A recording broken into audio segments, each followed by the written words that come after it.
Thanks for listening to Get in the Hole, your number one stop for all things in the world of golf. Watch and subscribe anywhere you get your favorite shows on Apple, Spotify, YouTube, Google, and more. Just search Get in the Hole. Get in the Hole is the official golf pod of the Underground Sports Philadelphia family of podcasts. Now let's get right into the action. Here's your hosts, Steve McAvoy and Ben Pirro. Philadelphia, baby, you're going to love it. Best sports fans in the world. Actually, the worst, but that's what makes them the best. So we got bamboozled this week. I apologize if my washing machine starts like having an aneurysm or starts like having sex. It's so loud and just goes like at random intervals. But anyways, bamboozled this past week. Justin Thomas all over Twitter, all over Instagram, allegedly got married. Turns out you found out he got married back in November. Also realized that during the match, he even said on the broadcast, like, oh, I got married, like, best moment of your life. And he goes, oh, like getting married. And then Charles Barkley made some like snide comment. So I didn't even realize that this was like a thing until like Saturday it came out. And I think I told you guys, told you in KB, I was like, wait a minute, like, do you think like all the guys that were in the field this week got like slighted because they weren't invited to the wedding? Because Jordan Spieth wasn't in the field, and he was the best man, if not. He was best man. He was the best man. So I was like, that makes sense why neither one of them are in the field. Did everyone else get slighted? Like Patrick Cantlay's his friend. I feel like that would be like a thing. Or Xander Schauffele is like his guy. So like found it a little weird, but we got absolutely bamboozled by JT this week. Yeah, I saw it on his Instagram. I was like, I got to dive into that. We're definitely going to talk about that on the podcast. And then I see November 8th, 2022, Justin Thomas married, Jordan Spieth, best man. And they do the no phone wedding. So no one had any pictures. No one was able to tweet anything, take any pictures, whatever. And that's how he was able to keep it so under the radar. And then I realized that Ricky Fowler and Jordan Spieth did the same exact thing at their weddings. So it's just so on brand for Justin Thomas to follow suit of Jordan Spieth and Ricky Fowler. And it was cool to see. It was cool. I mean, respect to Justin Thomas for not letting people bring their phones in, but me as the podcaster news guy I am would love to see some pictures and would have loved to see what guys were there, who got slighted out of the invite. Like, was Cantlay in the audience? Was Xander Schauffele in the audience? I assume so, but we'll never know. And I think that's something definitely that we could talk about. Who would Justin Thomas probably slight out of an invite? Who's not getting the invite to JT's wedding?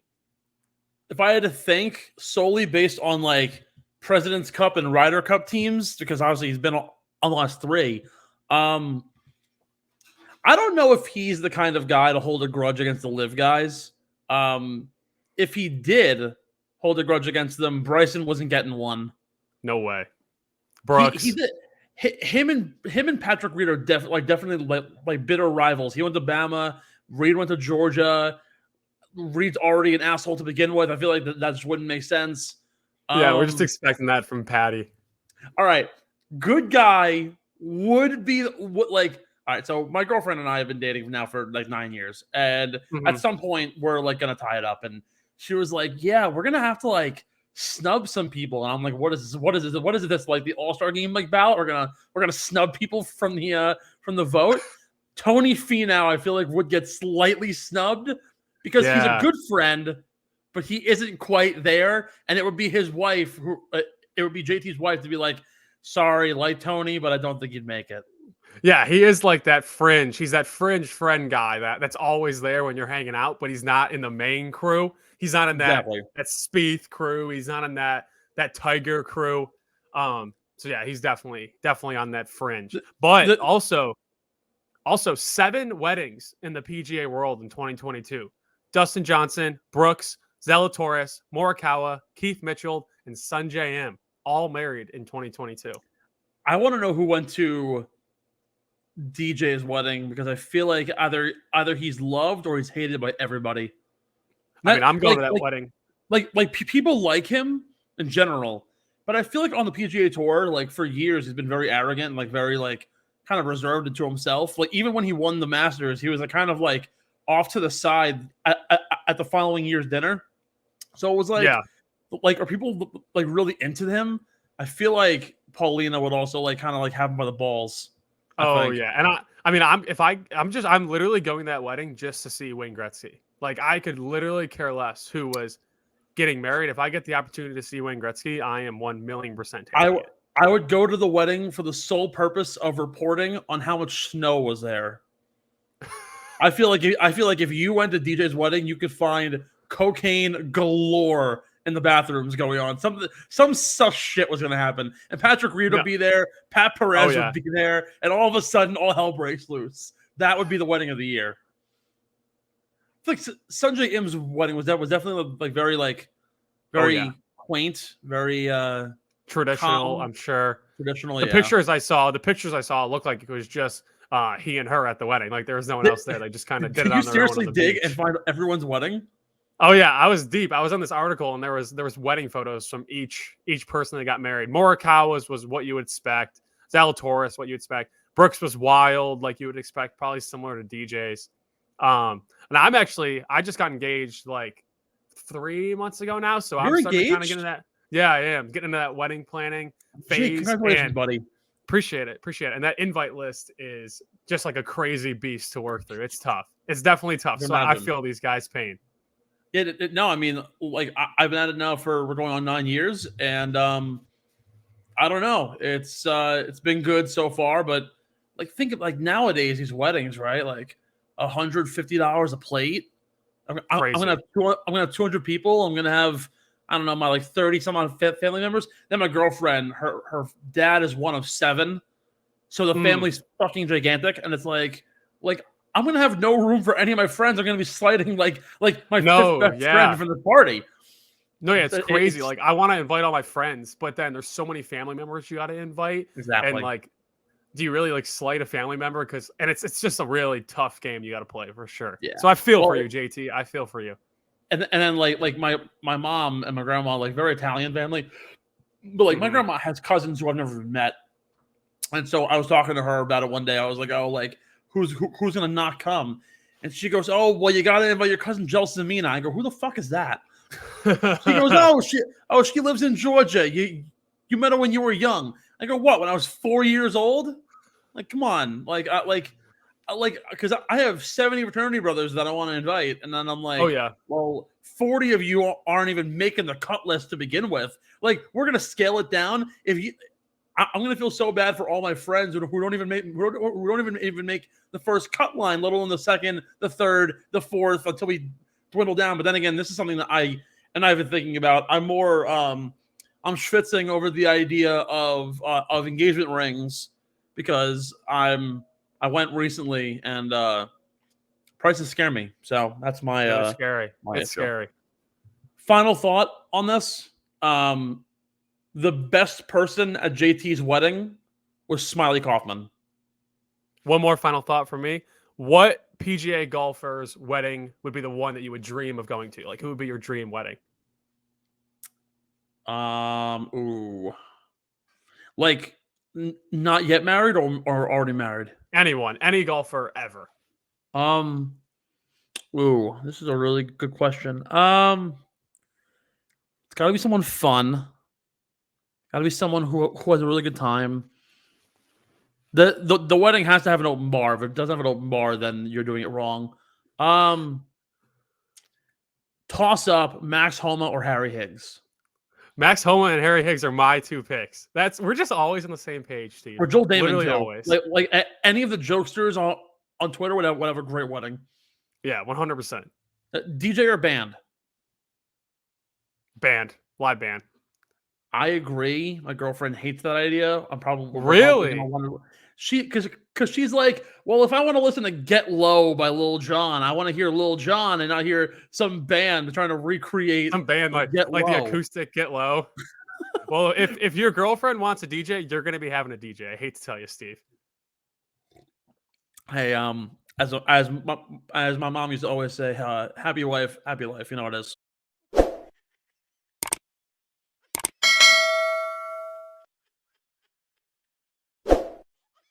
Hello, everyone, and welcome in to the Get in the Hole podcast. Stephen McAvoy, Jay Dippold here. Another fantastic week on the PGA Tour. We have a lot to discuss. Jon Rahm goes back-to-back. Live Golf signs the most ridiculous contract in the history of television contracts. And, well, the official World Golf rankings suck. With that being said, this episode is brought to you by our friends over at the PHI Apparel Co., providing unique designs and high-quality clothing for the great fans of Philadelphia. With their original designs, there's no doubt that you will stand out in the crowd. Go online to phiapparel.co. Again, that's phiapparel.co.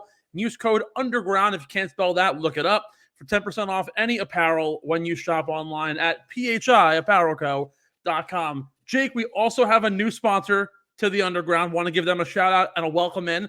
First ad read ever on the platform for them. W Energy. I've already told my brother about it. He's already made a purchase. You can get 10% off their website as well. I don't have the code for it. Honestly, we're probably going to wind up having to put that in the first commercial break, unless I can find it here in the next, 30 seconds.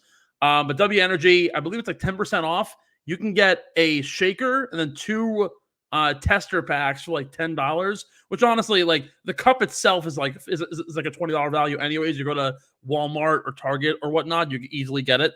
So most certainly go and check that out. Let me see if I can find it here. Here we go. Use code UNDERGROUND. Of course, I'm so dumb. 10% off on at W Energy. What is this? W.GG is the website for that one. W Energy, you can see them right there. Shout out to those guys. Jake, all right, we're going to leave the show off strong. We have some breaking news, of course. Back-to-back weeks where Live Golf takes center stage. Not yet about the TV deal. We'll get around to that on the back half. But they've officially announced their full schedule for the upcoming year. A lot of really interesting locations. They're going to actually take over some PGA Tour spots, some former PGA Tour spots. I want to get your thoughts here as you break down the entire schedule for Live Golf.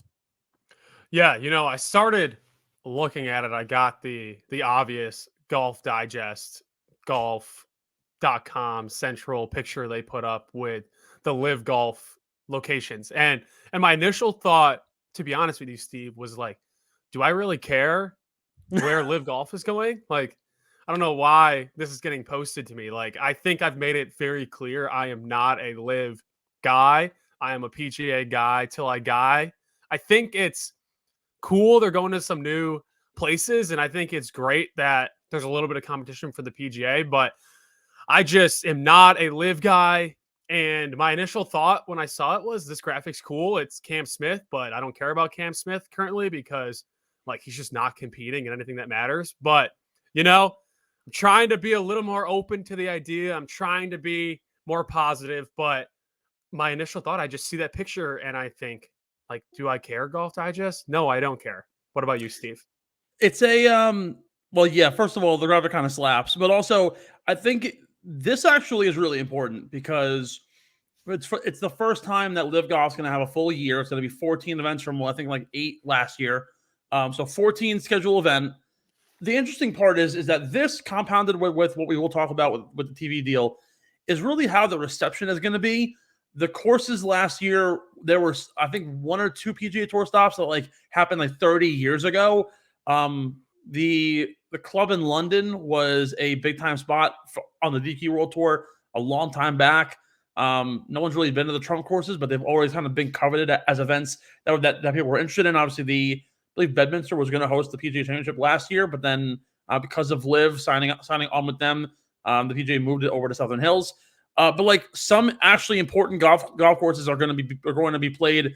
Their first event of the year, February 24th, is taking over from the Worldwide Technologies at Mayakoba. They're going to go to Mayakoba, play at El Camaleon, which obviously, as we know, for the past 3 years has hosted the PGA Tour event. That partnership is officially burned over. They're going to go to Singapore, Australia, Orange County, Florida. They're going to Valderrama in Spain, which has been a major championship spot for a while. It also hosted a Ryder Cup. They're going to go to Centurion in London, which another legendary golf course. They're going to go to, where was it here? I thought they were rumored to go to Greenbrier, I think it was. And for some reason, I'm not seeing it on here, oddly enough. But they were supposed to go to Greenbrier. They were going to go to Rich Harvest Farms in Illinois. Like, these are some pretty big deal golf. Oh, here you go. The White Course at Greenbrier in West Virginia. these are important golf courses that they're going to be hitting. And for the most part, I mean, the schedule doesn't necessarily like line up with the PGA Tour at all. So it isn't like we're going to be seeing like LIVGolf the week of the Masters. Mm-hmm. I believe like there's only 2 or 3 events where the schedules line up, and I believe one of them might actually just be the Ryder Cup. I think that's the third last event in September. I think it might be. I could very well be wrong, but the schedule is important nonetheless because now LIV's showing some legitimacy in their golf courses, and they're going to go to places that we've seen major championships be won. We've seen all-time greats play. Valderrama is a place where Seve Ballesteros said, "Oh, it's one of my favorite golf courses ever." Like, why wouldn't you want to go there? Although what we're going to get into with this TV deal, I find it kind of funny because while yes, they're going to add some legitimacy, we already know from the past with YouTube and Facebook with their viewership that the international events don't get any sort of watchability because when you go to Singapore, it's 18 hours ahead. So I'm gonna have to get up at 4:30 in the morning to watch that. When it's for me waking up at 6:30 in the morning to go watch the opening round of the Open because they're in England. But am I gonna want to wake up to go watch Singapore or go watch when they go play at I don't know Australia? Like last year they were at Abu Dhabi and no one watched it. They were in Jeddah. Like it's those things that like I don't care about enough. But the fact that they're playing at some big time courses, I think, do actually give them some sort of legitimacy, and I mean, good for them. But again, I'm not a LIV golf guy, so I don't really care. But again, we'll talk more about that as we get around to it. The real topic of the week kind of falls on who else but Jon Rahm, but more so the company he represents. Now, there have been 3 events on the PGA Tour this year. All 3 have been won by Team Callaway. 2 by Jon Rahm, 1 by Siwoo Kim, and we very well could see a 4th straight this week at Torrey Pines. Is this either the year of Jon Rahm or the year of Callaway? I don't really know which one it is because they kind of go hand in hand. But like, what's the deal? Like, either the Callaway paradigm like line of clubs is just significantly better than everything else, or it's the people that are gaming them that have just been otherworldly the first month of the year. Yeah, I think Jon Rahm is just a robot right now. And I'll talk more about Rahm in a little bit. But as far as Callaway, winning the first 3 events is huge. And I think they have the biggest YouTube golf channel brand on YouTube, too. I think Good is leaps and bounds ahead of everyone else right now. They just released that video where Good played against all their pros. And to be able to tie those 2 things together, like Callaway is doing it and firing on all cylinders right now. For them to be able to be getting wins on the tour and releasing these crazy videos with these YouTube brands, they're just downright incredible right now. And it's so cool to see. TaylorMade did sign Micah Morris and Grant Horvat today. I don't know if you saw that, but I thought that was pretty big for them to be. And like, that's like the schism of Good now, TaylorMade and Callaway, kind of like a little rival too. And I don't know if there's bad blood there between Grant and Micah and Good, but it'd be so cool to see Callaway versus TaylorMade. And I think Good dominates that matchup any way you swing it. So all in all, Callaway firing on all cylinders, crushing it. But then our guy, Jon Rahm, literally a robot on the golf course. These scores he's putting up are literally insane. I don't know about you, but watching Saturday and Sunday and him only being up by 1 stroke late, like I just thought there's just no chance he's losing. Like I was so comfortable with him winning that golf tournament, even up only 1 stroke, that I was just it's just mind blowing to see what he's doing right now on the golf course. Yeah, I mean, hey, look, 4 wins in his last 6 worldwide events, dating back to I think it was like the Open last year. He's never finished worse than 25th. He's been on literally a different planet, and it's kind of like ridiculous. But equally, and I said this, I don't know, 4 months ago, before all this even happened, I made the ballsy take that Jon Rahm didn't have the clutch gene, and it was cemented by the fact that he had 1 win at the U.S. Open in, I don't know, 2 years span. I'm totally taking it back. Jon Rahm is now otherworldly in the fact that he isn't the number 1 player in the world right now. I mean, he is, but the rankings will tell you otherwise. I think Callaway also has simply become a superior brand to everybody else. I think in the last say three, give or take 3 iterations of their golf clubs. They're just better than everything else. Titleist has always kind of been the gold standard, and personally, I rep Titleist. My golf clubs, I use Titleist AP1s, but otherwise, outside of that, those are the only Titleist clubs in the bag. I've got a mixed set between I got a Jaws wedge, a Cleveland wedge, and then I think I have one Vokey in there. I have a Cobra driver, a Ping 3-wood, and a Rogue hybrid, like and of course an Odyssey putter. So, like Callaway though, in the last 3 iterations, right between the Maverick, the Epic, then they had the Rogue, and now they have the Paradigm. It's been better than the Stealth, better than the Stealth 2. I think with the Sim and the Sim 2, pretty close though to what Callaway's put out. But then even prior to that, what was the TaylorMade club? Was the M4 was the latest? Yeah, the M4. Yeah, the M4 prior to that. Titleist has been pretty stagnant. The TSI 2, the TSI 3, the TSR, like they've all kind of been the same, like basically the same iteration, but a different look to the golf club.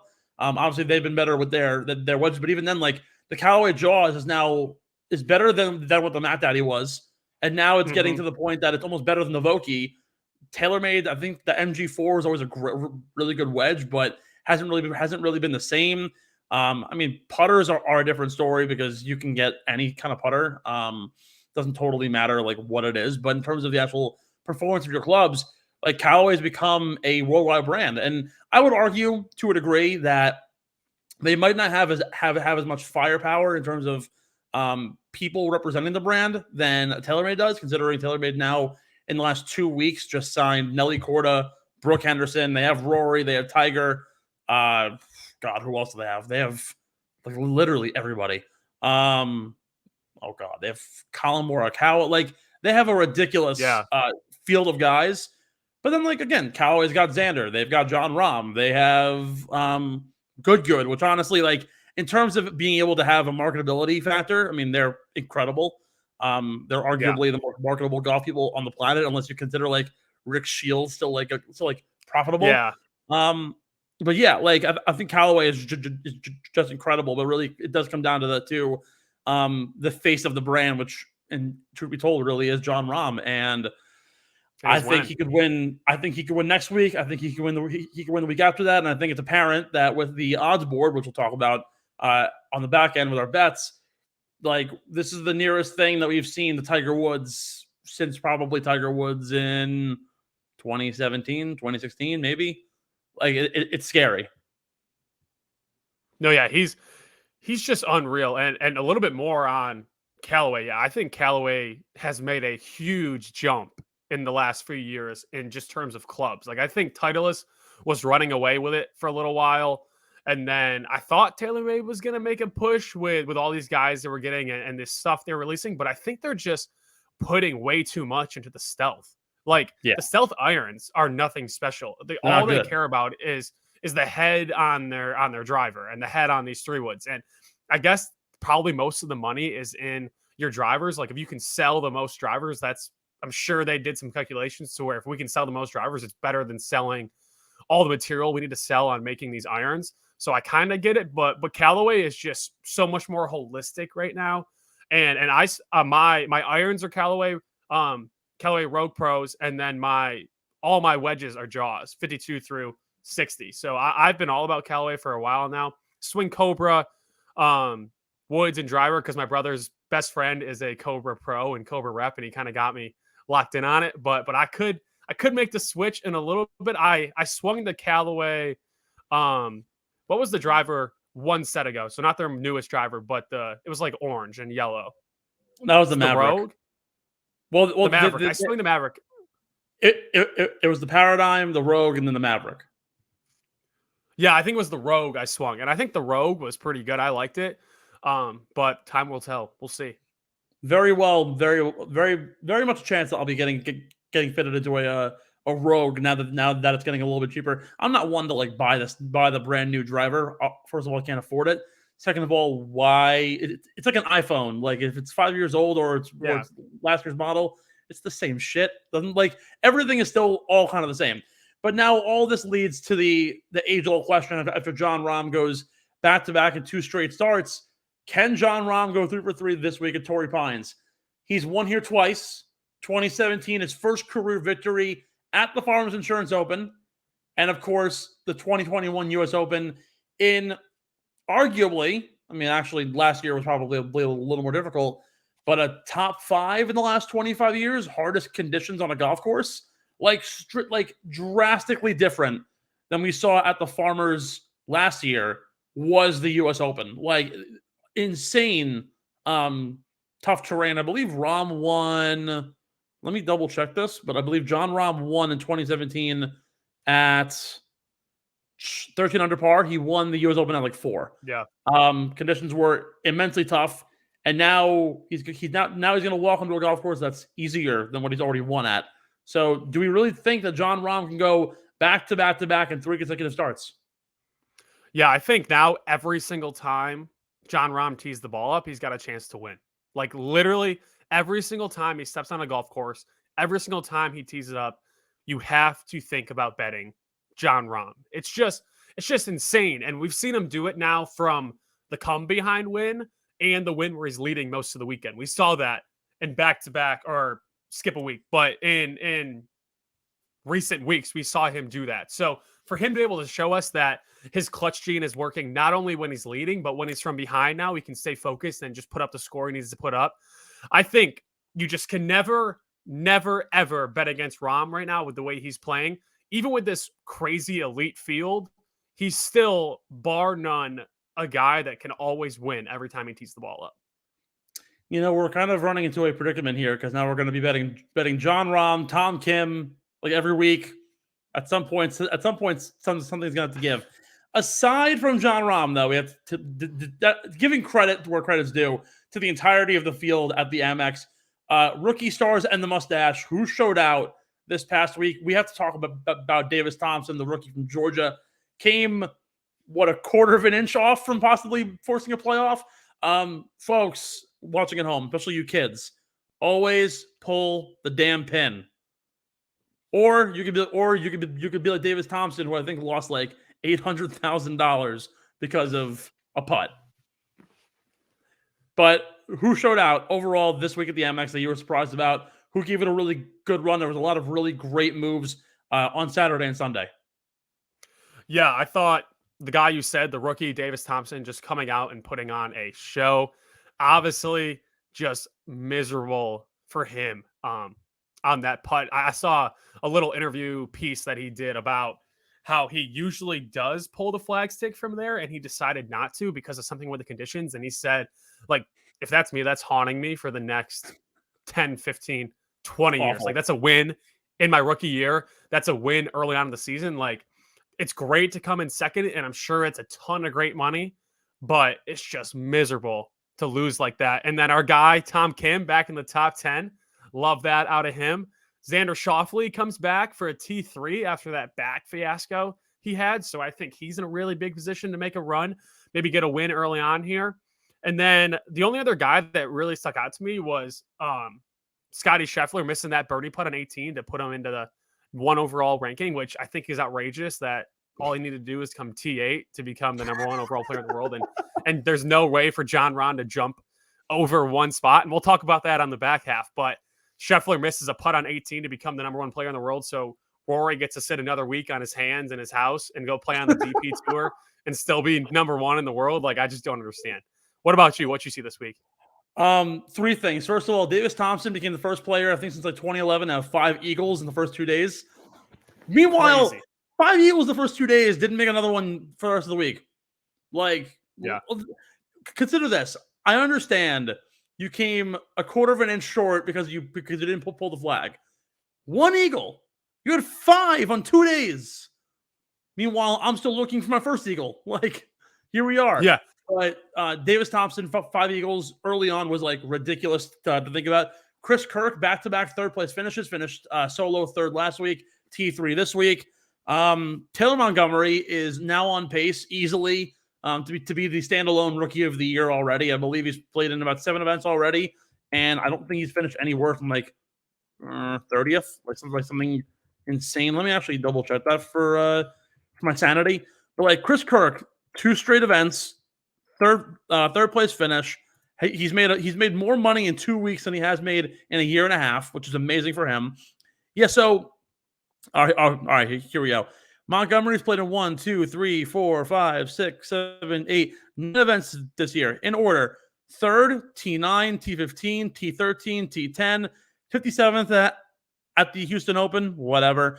T15, T12, and a 5th place finish at the Amex. This year, in 2 events, he's finished no worse than T12. He will most certainly be looking to go off this week as well. And I have to mention him solely because of his mustache, and he had a really good Sunday. Eric Van Rooyen. The man wears joggers, and he looks like a apothecary from the 20s. Looks like he can easily cameo in an episode of Peaky Blinders. Yeah, we love it. And Taylor Montgomery had a shot to win that golf tournament until he Mito Pereira that ball into the water on 17. Like he had a shot, and he's playing incredible. And you're so spot on. He's the key in candidate for Rookie of the Year. Unless we see Davis Thompson do something special the rest of the year, he's just the guy.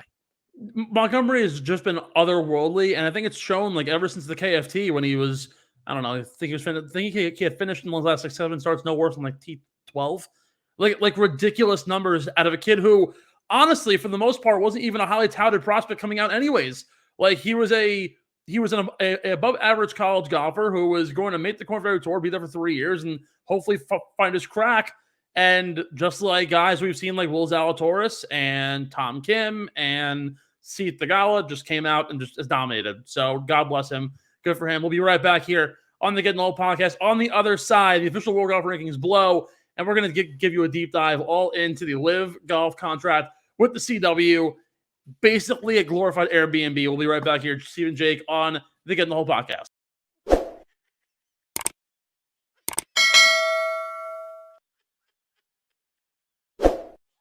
Welcome back, ladies and gentlemen, boys and girls, to the Get in the Hole podcast. This episode is sponsored by Ty's Baseball Tees. As you've heard, Ty's Baseball Tees is the online t-shirt shop that is all baseball, with over 30 original designs from straight out of the bullpen to strikeouts are fascist. Ty's Baseball Tees is the place for the top quality baseball merch for the baseball enthusiast. Get your tee now at Ty'sBaseballTees.com and get 10% off your purchase with discount code Pitch10. And don't forget to follow them on Instagram at Ty's Baseball Tees. This episode is also sponsored by Walk Off Wood Custom Wood Bats. Walk Off Wood is a one-stop shop for all your wood bat needs, adult, youth, fungos, you name it, and they've got it. Jump online to Wow Bats, that's WOWBats.com, and start customizing whatever you need today. Steve, let's talk about the rankings and how they are literally the worst thing in the world.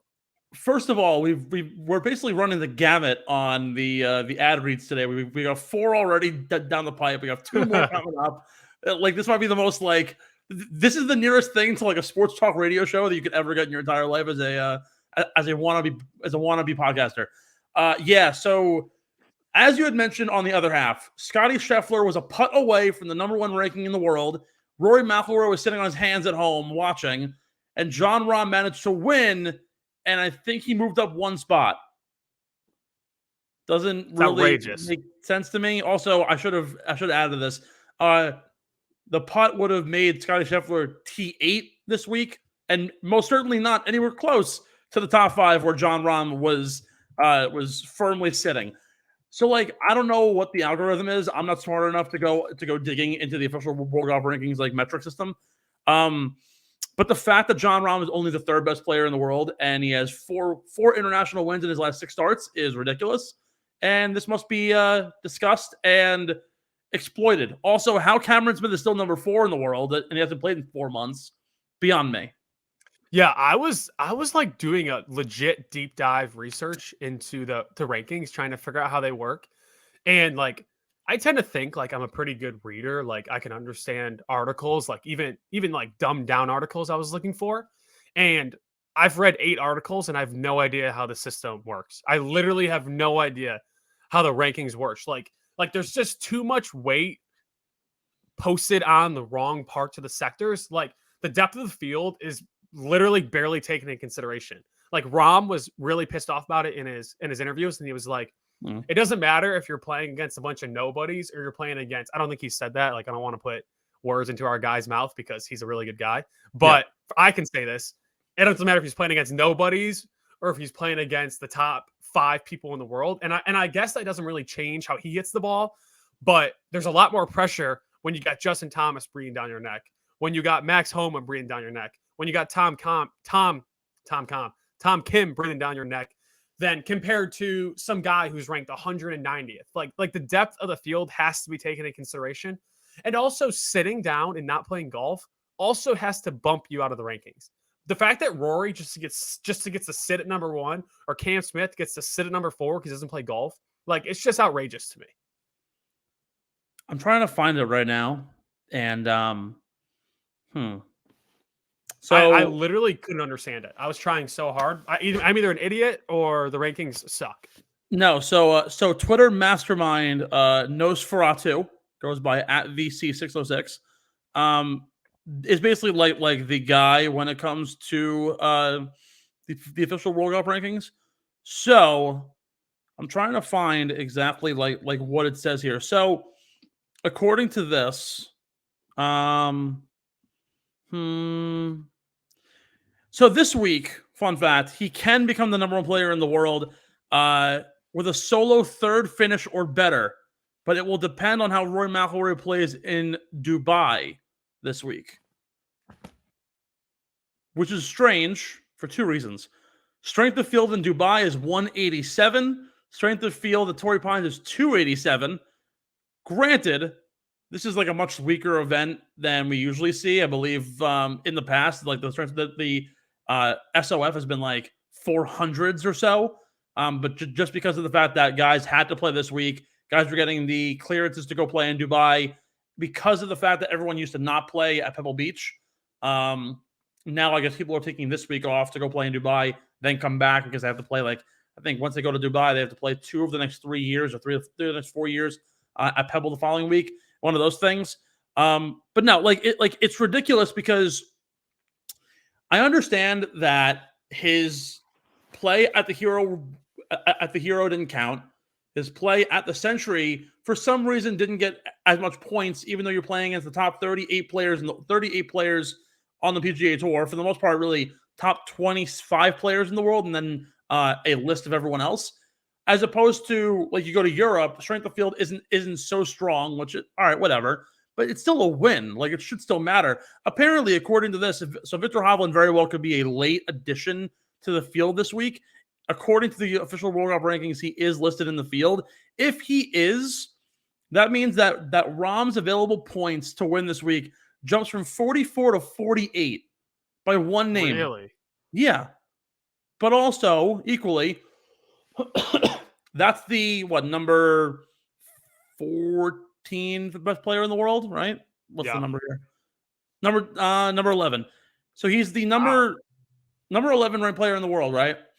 If I added in, let's just say 2 guys in the top 50, like JT Poston and let's just say Kurt Kitayama, it wouldn't move the needle whatsoever. Meanwhile, though, it's still 2 top 50 golfers in the world. The one metric that I don't get here is that, and I always talk about this, parity in golf is so pronounced and it's so apparent, and it's very clear when, and I use the example, I'm gonna beat the dead horse again, guys. Tony Finau spent 6 years without a fucking win. He's still a top 20 golfer in the world. He's still finishing top 20 every week. He couldn't win for 6 years. Like, give me a goddamn break. Rory McIlroy couldn't figure out his swing for 3 years. Like, it's ridiculous that we're going off of an algorithm that doesn't actually take any sort of real eye test metric into account. It's like the BCS in college football. It's the same thing. Like, we're ranking guys on this generic, ridiculous system that, all right, cool, you played guys who weren't really the strongest field in the world.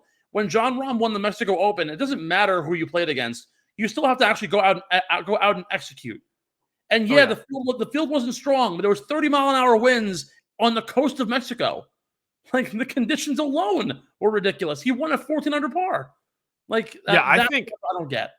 I think they should be more similar to how they do like AP football rankings. The only sport that this stupid little algorithm works for is tennis, and it's because they have to play against each other. Like, the reason that they have rankings is because they have to match up based on whatever tournament they're in. They use those numbers to match up.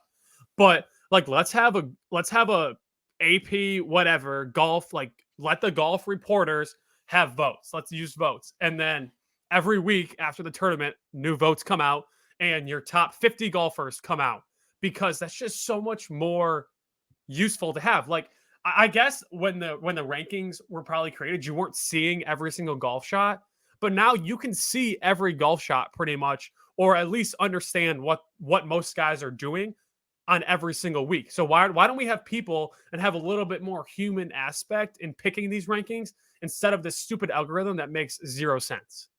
And equally too, and this goes to Rory McIlroy. I'm not going to discredit Rory for not playing in events. Like, yeah, you've earned the right to be a top player, to be a top golfer in the world, and you only got to play 20 events to make the playoff every year. But if you don't play a given week, it should discredit you from the rankings. Rory McIlroy didn't play this week. Cameron Smith is still the 4th ranked golfer in the world, and it took Jon Rahm 4 wins in 6 weeks to get him over him. That to me doesn't make sense.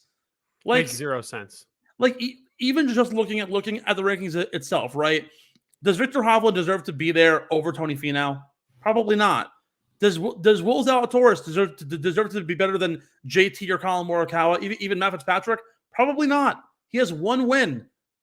Like, Matt Fitzpatrick, yeah, he has 1 win in the last year and a quarter, but it was at the U.S. Open with a strength of field that was like the 8th highest in the last decade. Like, Victor Hovland's won at what? Mayakoba in the fall swing. Cool, I guess. You went to a resort and you beat a bunch of guys who were drunk off their ass off tequila. Like, I don't get it. It simply does not make sense to me whatsoever. And even like going down the line, right? Sungjae Im is better than Billy Horschel. Sungjae Im is probably better than Max Homa. Really, he's better than Jordan Spieth. You can get they're all ahead of him. Cameron Young should be a top 10 golfer in the world. So same with Tom Kim right now. Yet they aren't there. You have guys even go down to the 30s, right? You have, let's just say, Aaron Wise has had plenty of really good starts. He's behind Ryan Fox, who doesn't even really play on the PGA Tour. I get it. Yeah, he plays European Tour events, which count. But the European Tour strength of field is never as strong as the PGA Tour. So why is he so far ahead?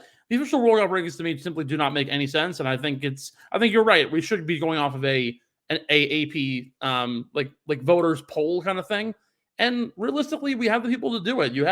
I can name you at least 20 people that could give you a vote. What's the average committee for the AP football rankings? Like 150 people, I think it is. Yeah, we could find people.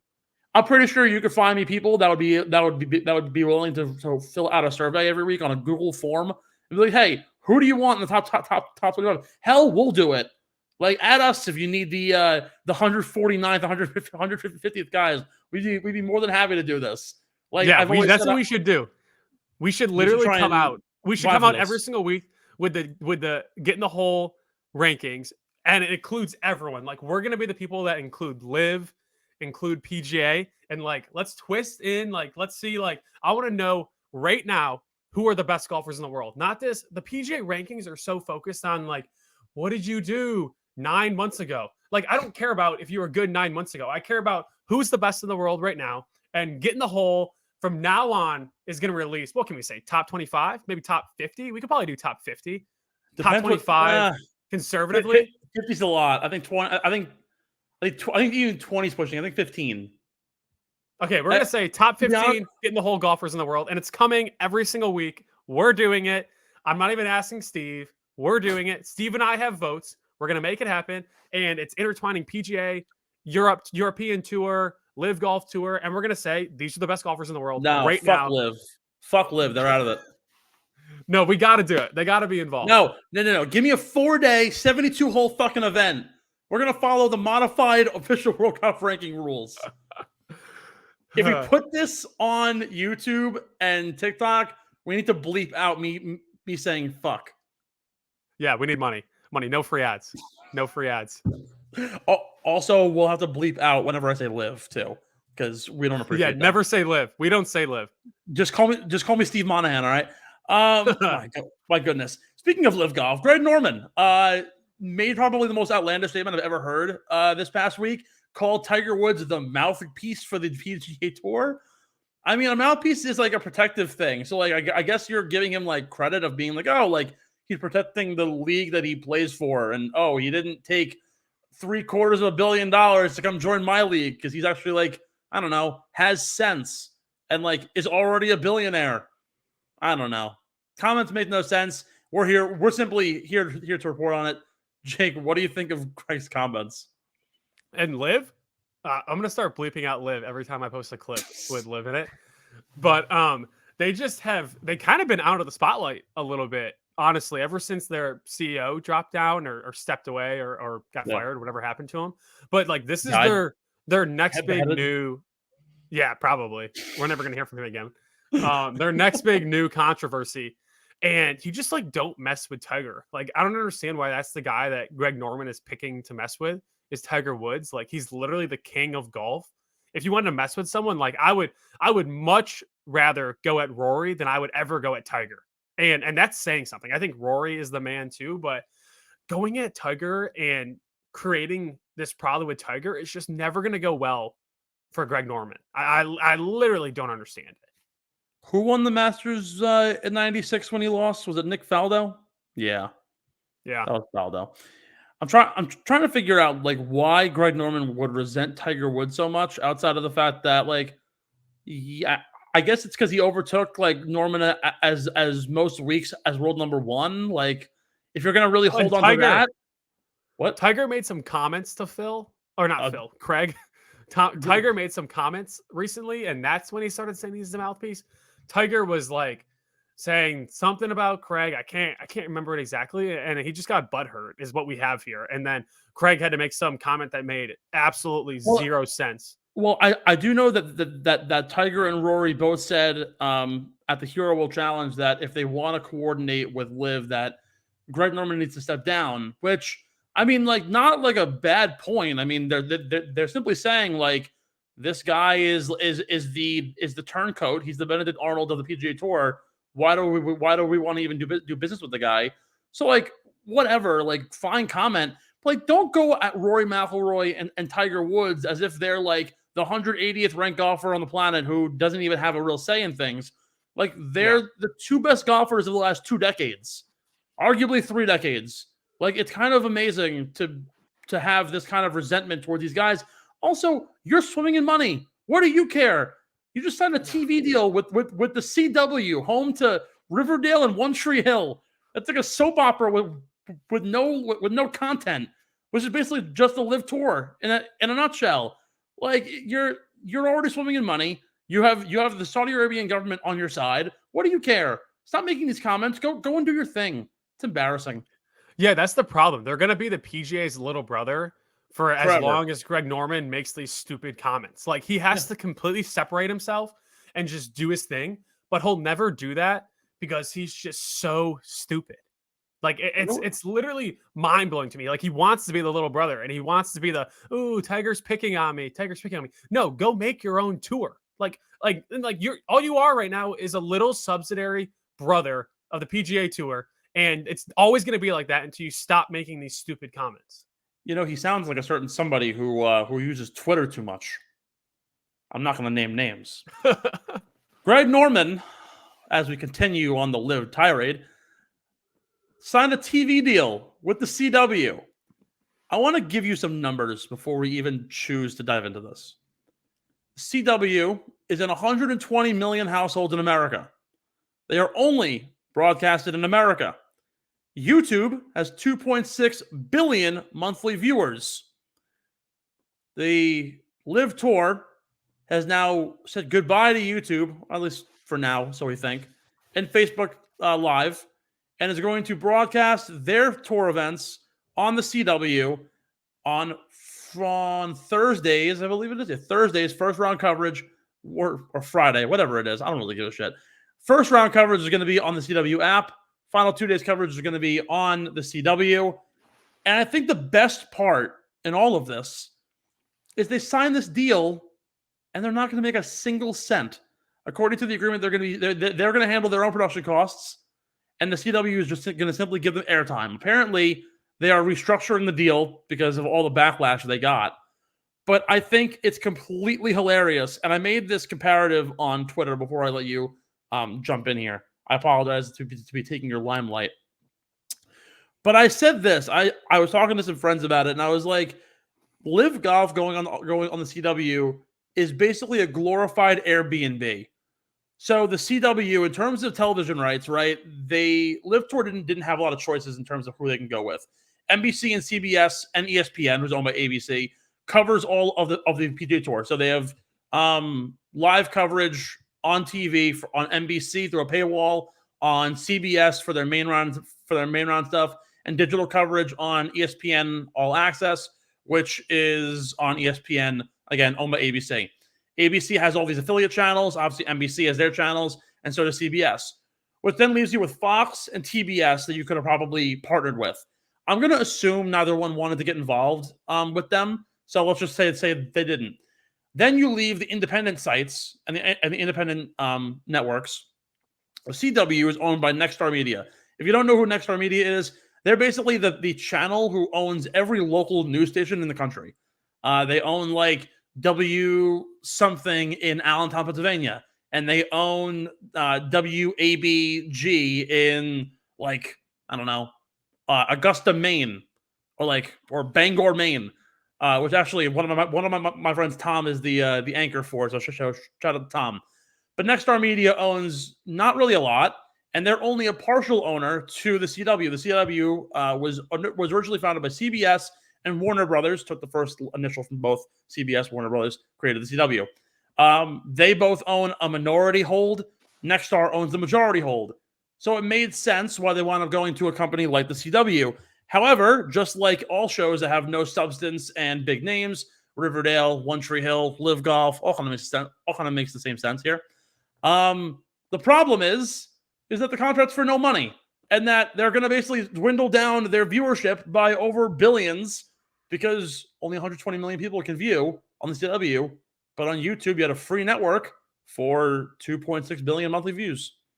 I don't know. Doesn't really make sense to me. And with that being said, because CBS partially owns the CW, the CBS, who has PGA Tour coverage, is essentially renting out the CW to LIVGolf, who's paying them to air their stuff.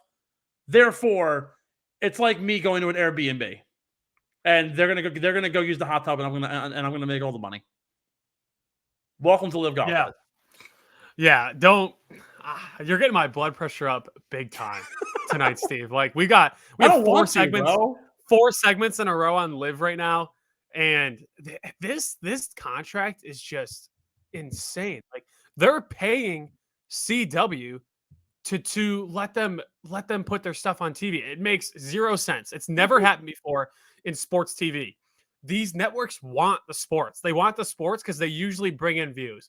But you know what Live doesn't do? They don't bring in views. So they have to pay someone to let them play golf on their channel. And also, Steve, who has cable anymore? You know? Who has cable? I don't. Barely anyone. I don't have cable. I have never had cable, ever. And so I don't have access to the CW channel. Or I'm going to have to buy another stupid package to log into the CW channel. Like, it just makes no sense. Number one, it's not a big-time network. It's not as known for sports. It's not a destination for golf watchers. The only saving grace I could give Liv is that maybe they're like trying to lean into the younger golfer who watches The Flash, and maybe they'll pick up some superhero kids that can come watch golf, and they're gonna bring that in as their new golf audience. But I don't see that happening. I don't see whoever watches One Tree Hill watching golf. I'm sorry. I don't see my fiance who watches One Tree Hill tuning into LIVGolf right after One Tree Hill gets off. I hear her turning off the TV because no one's going to watch that on the CW.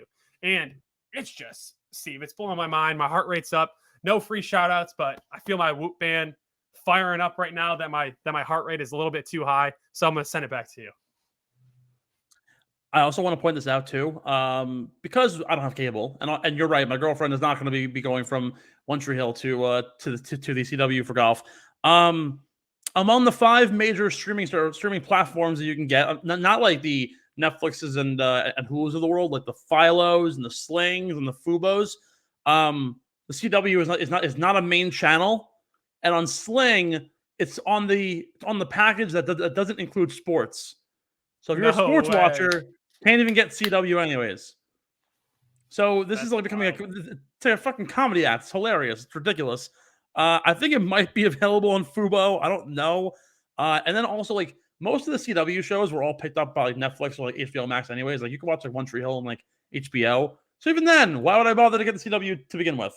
But as Kyle Porter said, drama shows with not a lot of substance is Live Golf in a nutshell, and they're at the perfect home for the CW.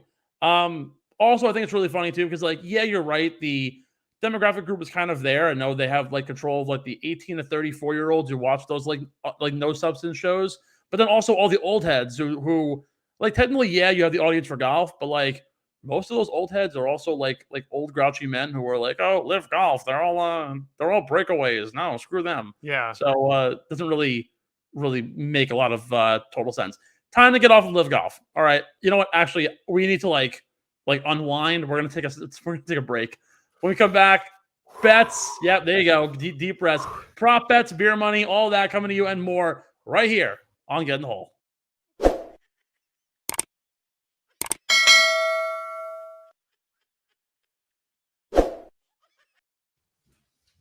And we're back.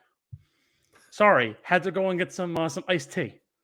Also, my friend got me a mug, and it's his freak in the sheets. That's funny. Isn't that amazing? Where did you get the Amazon? He got it from like some like mug company. I have no idea. I will ask him for it, and I will get back to you as I drink my iced tea. Because my throat is like going like cottony. All right, prop bet time brought to you by our friends over at Pickup. Pickup, play the headlines. Go and find them at Play Pickup. Unwind, breathe. Let's get into the non-live news. Prop bets of the week, Jake. What do you got? So I'm going to start out with a little bit of matchups, Steve. We got first matchup, just round 1, day 1. Colin Morikawa versus Jon Rahm. Oh, God. Colin Morikawa came out on fire and then fell apart at the end of the weekend. I think he does the same exact thing this week. I think Colin Morikawa comes out hot. I don't think Jon Rahm comes out necessarily flat, but I think Colin just comes out a little bit better and is above Rahm in the rankings after day 1. So something to keep in mind with this event. First of all, Farmers Insurance Open this week at Torrey Pines starts on Wednesday. Does not start on Thursday. They have the early week, so they don't have to compete with the NFL and the AFC NFC Championship games. By the way, go Bengals. Joe Burr is going to put on a show once more. So with that being said, there's going to be 2 separate tee times going on. So 4 guys technically to a tee time, 2 on each course. With that being said, I'm going to go all the way for a matchup play for the first 2 days. Same tee time on both days. They're going to play at 12:10. Give me Sam Ryder to have a better 2-day span than Matthew Naismith. Totally random bet. Sam Ryder, though, coming off of back-to-back events in the top 25, has played relatively well as of late. Think he could certainly get things going. Has not played in any major events yet this year. However, I do think that dating back to his time in the fall swing, he can most certainly make a splash. My other bet is something that I've been holding on to for a while, and I've been waiting to play this card for a little bit. It isn't really a prop bet per se, but it's more so one of those things on Pickup that you can go and say, hey, well, this guy finish here.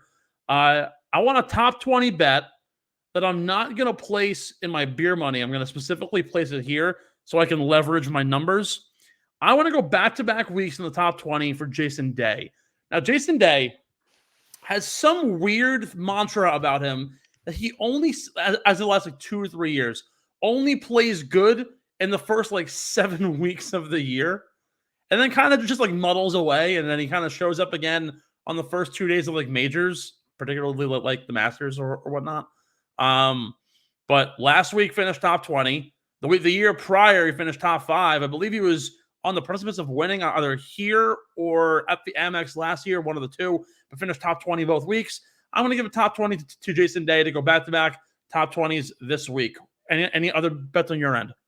Yeah, I love that. I love that Jason Day pick. I thought he was incredible this week. I had him in one of my lineups for some fantasy golf, and he was just putting up wild numbers. Wild card play this week. Last week. But one other prop bet I have.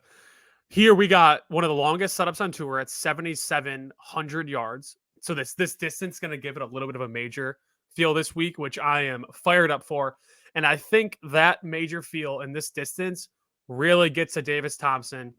I have Davis Thompson over under 36.5 holes of golf played, which would mean essentially he makes the cut or he doesn't make the cut. And I have him going under. I have Davis Thompson coming from that T2. Was he T2 or was he solo 2? He was, let me give you the number. Should have been T2. No, solo 2. Solo 2 last week to coming out this week and not making the cut. That's my hot take of the week. That's my second prop bet. That's all I got for you. But Davis Thompson, over under 36.5 holes of golf, under. I dig it. It's time now to move on to our beer money plays of the week. We had a pretty damn good week last week. I had Montgomery hitting. I had John Rahm hitting. We had everything going all-time high. I don't know if I picked John Rahm to win. I don't think I did. Or did I? No, but I had him in the fantasy league, which, by the way, I kicked your ass this week. We're going to sheet things up a little bit, and we'll talk about that in the hot tech. But beer money plays of the week brought to you by our friends over at Kenwood Beer, Philadelphia's #1 light lager. You, the fan at home, are very lucky because Philadelphia sports is on fucking fire as of late. The Sixers, you can go and get a Kenwood beer and cheer for them at the Wells Fargo Center. I guess the Flyers too. They're okay. They're not as good as the Rangers, so whatever. And of course, you can go cheer on the Philadelphia Eagles this week as they take on whoever in the NFC. Didn't watch the game, right? It's the 49ers, right? Yeah, I think the Cowboys lost. Niners. The Cowboys lost for the 14th year in a row in the divisional round, probably something great. I got a future on the Niners too, so go 49ers. Hate to say it. Sorry, KB. I do have a future on the Niners, but we'll see what happens. Brock Purdy. I am all on I love him. I've watched enough Brock Purdy in 7 weeks to be like, wow, this kid's legit. And honestly, like, was Kurt Warner undrafted or was he a seventh round pick? I don't know. He worked at a grocery store. That's all I know for a little while. I don't know anything else about him. And he played in the Arena Football League for a hot bit. Well, in the case that Kurt Warner was drafted, I think Brock Purdy could possibly make a run now as the greatest undrafted quarterback of all time. Or sorry, latest drafted player of all time. Because he was Mr. Irrelevant. Yeah, he's so sick. I just picked him up in my fantasy dynasty league, and I hope he's the starter there. I don't see how he's not the starter there next year or the starter somewhere. But Jimmy G is going to be a New York Jet before you know it. So no big deal. Yeah, exactly. So, anyways, go cheer on your Philadelphia Eagles this week in the NFC Championship game while sipping on an ice cold Kenny. Check them out on the Kenny Tracker. Find out where you can get some ice cold Kenwood beer coming up this week. Jake, starter strong, top 20 pick. Now let's keep on rolling. Before I roll into these picks, I got to shout out my guy, Tom Kim, for another T10 this week. He's not in my picks this week, which I hate to say, but we got to talk about our guy every single week.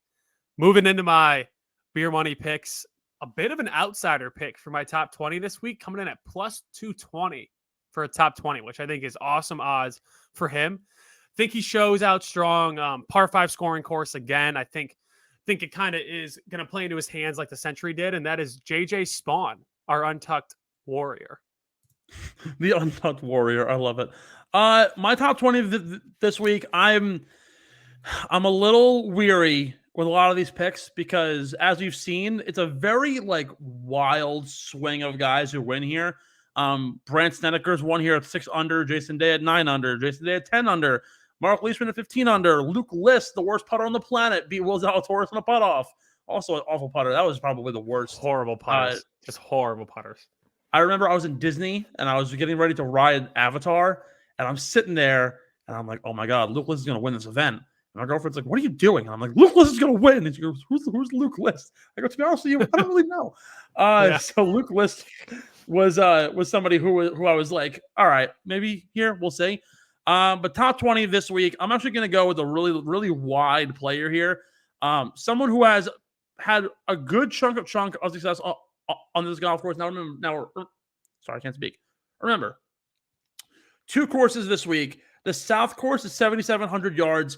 The North course plays significantly easier at 72.5 bent grass greens.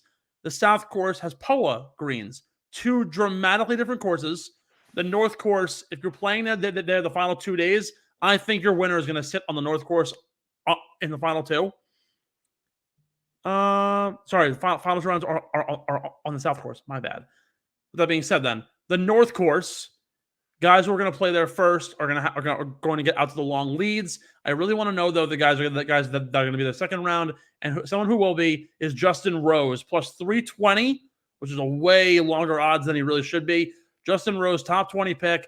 I think he has now the skill is there. He's obviously much older, but when the iron play is on, he's one of the best golfers in the world. Doesn't matter how old he is, and the flat stick is incredible. I think this is a golf course that he will dominate. Top 20 for Justin Rose. Top 10, what do you got? Top 10 pick here. The data is clear when looking at him. The guy's a West Coast killer, has a T18 and a T9 in his last 3 starts here, ranks above average in driver distance at the long course here. And my top 10 pick, no more to say it, great value at plus 210 top 10, Max Homa, the West Coast killer. I was going to take Homa here, and I was debating it, but I will go somewhere else. I'm going to go for a 3rd straight week and a 3rd straight cash-in pick, Taylor Montgomery. Nothing else I got to say. The form is just so good. And So I don't. Let me see the odds that I can get him at, unless you have them offhand. Like, I don't know how you don't want to take this guy top 20 every single week. And honestly, at that point, it's kind of just free money. In terms of this week, let's see where he sits for. Oh, that's great. The odds aren't even out yet. Whatever. Here we go. Plus 225, plus 425 for a top 10. Really good value here for Taylor Montgomery. Top 5. Yeah, I was looking to see what Taylor Montgomery's DraftKings price is. No free shout outs to the fantasy golf price is. I was curious like where he goes on those tiers. But my top 5, I think the guy stays on fire. I just don't think he stays on fire enough to win the golf tournament. I think he contends on Sunday, but I think a top 5 at a plus 110, John Rahm, no brainer. Yeah, I'm joining you there, John Rahm. I'm just so weary for me to take him with a winning pick because I feel like 3 for 3 is almost too good to be true. I think it's possible. However, I do think there's one guy who has a real shoe in here to possibly beat him. And like I said, it doesn't come down to will he win. It's more a matter of who will beat him. And I think I may have figured out exactly the guy who will do it. Before we get into that final pick, the gimme pick of the week, your safest bet of the week, who you got? Seems like a little bit of a cop-out because I think it is a true gimme lock. But Xander Schauffele continues to heal that back. As long as that back sticks up, he's an easy top 10 at this golf course. And I got him at plus 125. I just think this is a no-brainer. I have a top 30 pick. Now, this is something that's I'm kind of chasing him a little bit because he played so well in Hawaii. And did the courses totally match up? Not totally. Like I said, the South course is brutal. However, the South course plays a lot more like this golf course than you would think.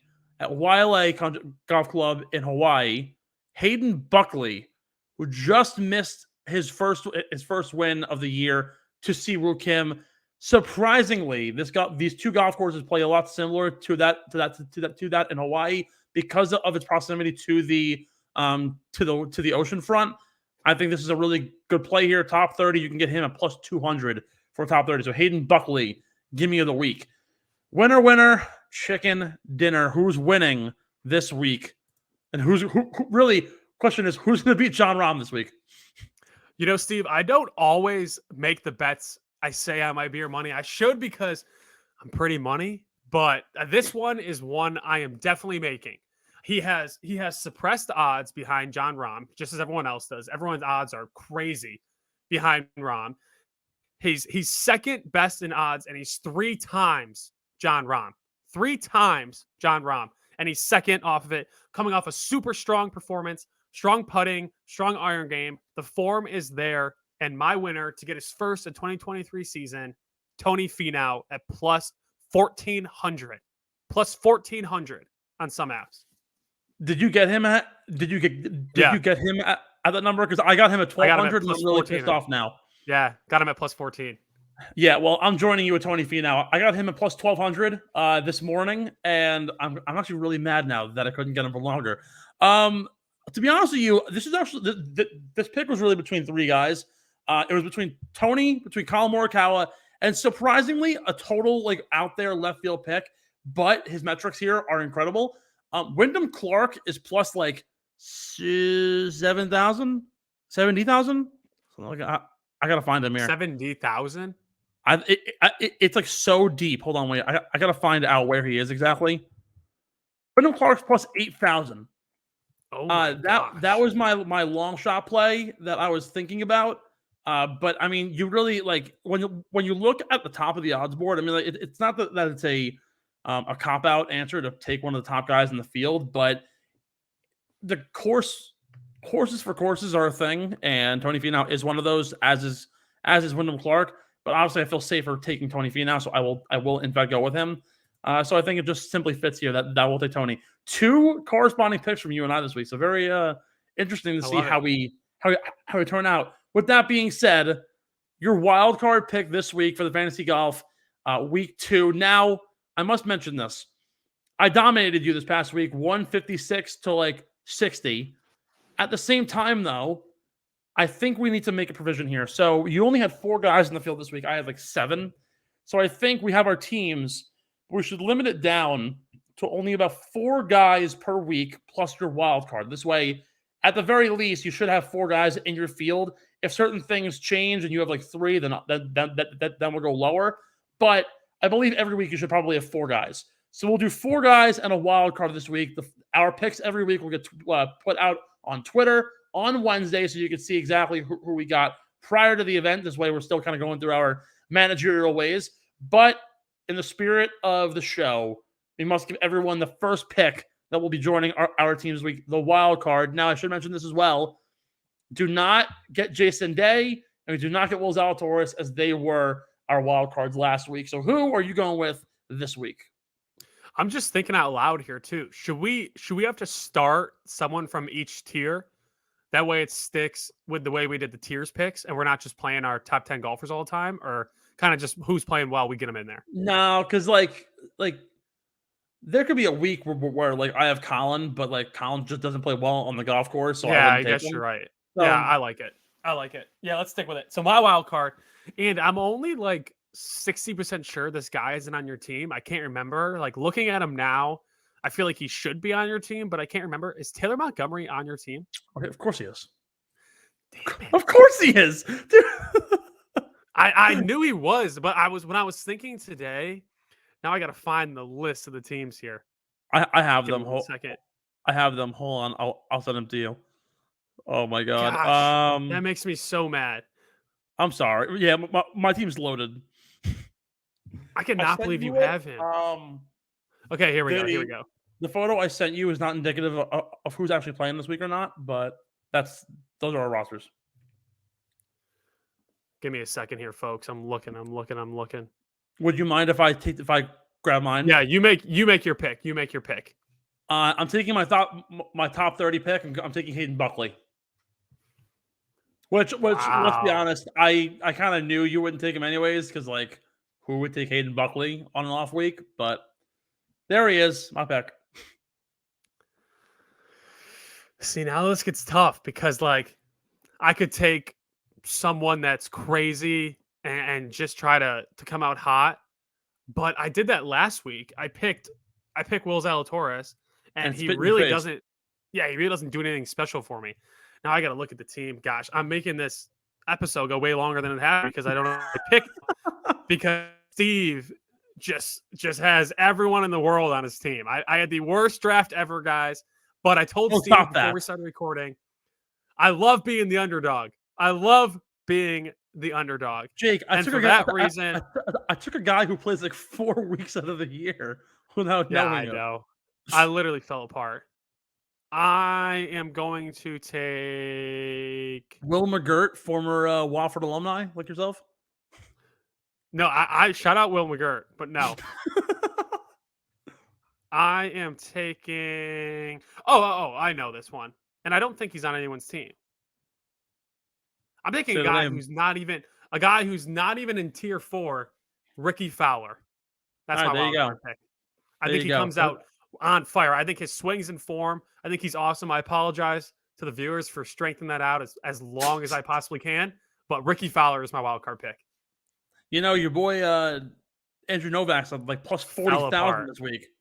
Fell apart last week. Was on fire in Hawaii. Still our guy. Still the get in the hole golfer. But he's got to show me something before I start him.